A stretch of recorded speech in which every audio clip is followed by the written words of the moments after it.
E o descobridor do vírus Ebola criticou a Organização Mundial da Saúde pelo que considera uma lentidão extraordinária das autoridades em agir contra a epidemia. Vamos ver. Esta é a maior epidemia de Ebola registrada na África Ocidental. Os países mais afetados são Guiné, Libéria, Serra Leoa e Nigéria. Também há registro de um surto em uma área isolada da República Democrática do Congo. Desde o início do ano, já são 1.427 mortos e mais de 2.600 casos da doença registrados. Números que fizeram a Organização Mundial de Saúde declarar a epidemia como uma emergência pública sanitária internacional. O vírus Ebola mata até 90% dos infectados e não há cura, apenas tratamentos experimentais. Nessa semana, na Libéria, país mais atingido, o governo anunciou a morte de um médico. Contaminado pelo vírus, ele estava sendo medicado com uma droga experimental americana, mas ele não reagiu ao tratamento. No começo do mês, um padre espanhol infectado também na Libéria recebeu o mesmo tratamento em um hospital de Madrid, mas também não resistiu ao vírus. 2 norte-americanos, um médico e uma missionária, que foram os primeiros da equipe médica a contrair a doença, fizeram o mesmo tratamento no hospital de Atlanta, nos Estados Unidos. Eles receberam alta na semana passada. Os médicos não sabem explicar por quê, mas no caso deles, a droga americana foi eficaz contra o vírus. Outros países se empenham em desenvolver uma vacina para frear o surto. O Japão, por exemplo, propôs o fornecimento de uma droga experimental ainda em fase de testes. Inicialmente, seriam distribuídas 20 mil doses do medicamento. O primeiro registro do vírus em seres humanos foi em 1976, em uma aldeia da República Democrática do Congo, às margens do rio Ebola.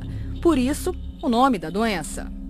De lá para cá, vários surtos ocorreram em países da África Central e Ocidental, mas nada igual ao que se vê hoje. Segundo especialistas, um dos fatores que explica por que a epidemia cresceu tanto é que, pela primeira vez, o vírus ultrapassou as áreas rurais e chegou às capitais, onde a população é bem maior.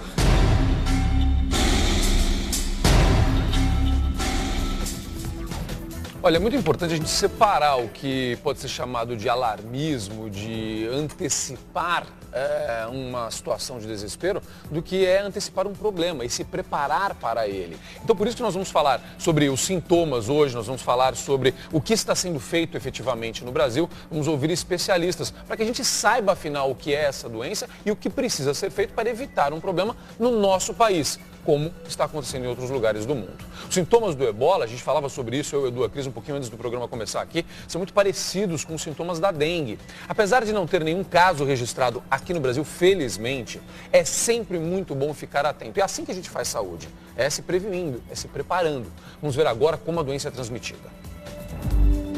O vírus Ebola não é transmitido pelo ar, pelos alimentos, nem pela água. É preciso contato com a pessoa doente. O vírus entra no corpo pelas mucosas, boca, nariz e olhos, por lesões na pele, contato com sangue, suor, saliva, urina, fezes e objetos contaminados. Por isso, aquelas roupas especiais, usadas por quem está nas áreas infectadas, cuidando dos pacientes. O período de incubação é de 2 a 21 dias. Os primeiros sintomas são dor de cabeça, febre, mal-estar, cansaço, dores musculares, abdominais, vômito e diarreia. Uma semana depois dos sintomas iniciais, metade dos pacientes pode ter hemorragia interna. Isso acontece porque o vírus ataca o fígado. Animais infectados também transmitem a doença. Morcegos que comem frutas são hospedeiros naturais do vírus, mas eles não adoecem. Podem carregar o Ebola até o fim da vida. como acontece no caso de muitos outros vírus. É dessa forma mesmo, não necessariamente quem transmite, quem leva até você sofre com o vírus, mas aí quando aquilo chega em você a gente sabe o que acontece. A gente falava sobre isso ontem aqui, até mostramos, dividimos com você uma reportagem, agora a gente vai ampliar esse caso. Em Porto Alegre, uma unidade do Serviço de Atendimento Móvel de Urgência, o SAMU, já foi adaptada para receber possíveis pacientes com o vírus ebola. E a repórter Aline Schneider tem as informações sobre esta preocupação e este cuidado das autoridades por lá. Não é isso, Aline? Bom dia para você. Exatamente isso, Zucatelli, bom dia a todos. Essa ambulância que foi adaptada está aqui atrás de mim. O médico infectologista Celso Alves vai nos trazer os detalhes. O que ela precisou feito esse veículo para ser adaptada para atender esse tipo de paciente que felizmente ainda não temos por aqui? Certo, Aline, bom dia a todos.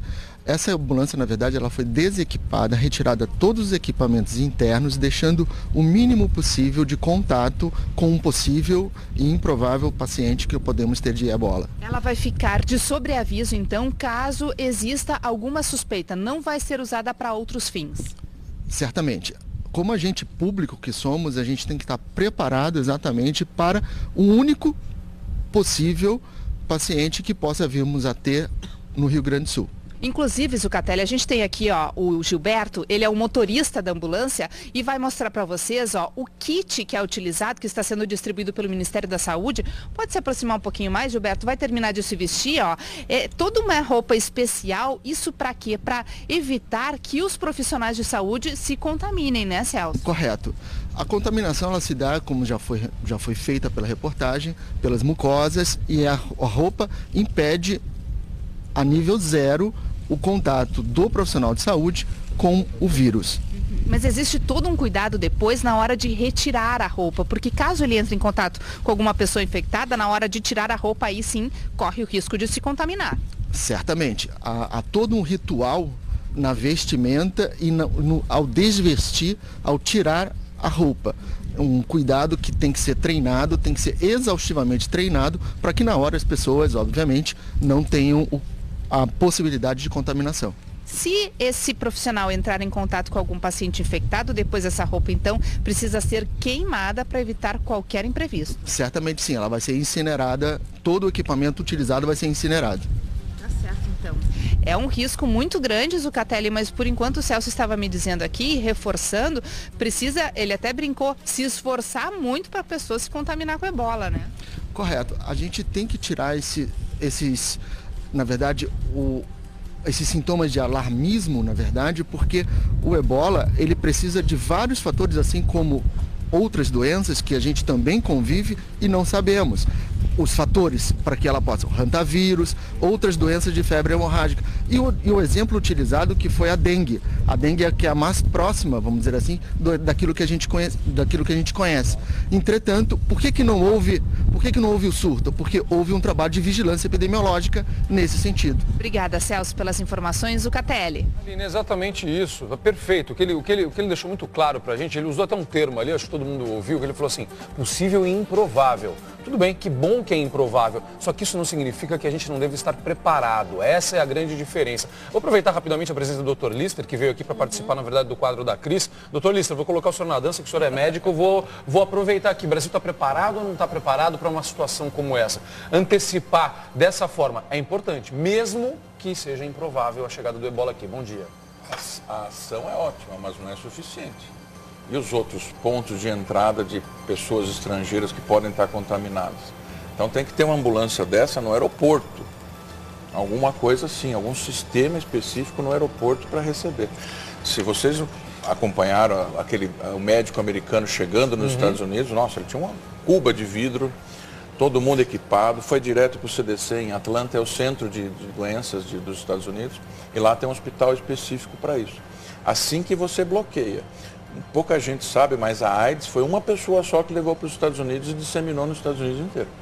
Para ver como é importante ter esse cuidado. Então tem que ter um preparo. Perfeito, né, Edu? Olha, a gente tinha uma enquete na tela, você escolheu sim ou não. O Brasil está preparado para combater o ebola? Olha lá, sim, 12%, não 88%, o que preocupa. E muitas vezes a gente, como pai, mãe, leva um filho, enfim, no hospital e muitas vezes a gente ouve aquela história, é uma virose. Tudo virou virose também, né? Exatamente, tem que tomar muito cuidado.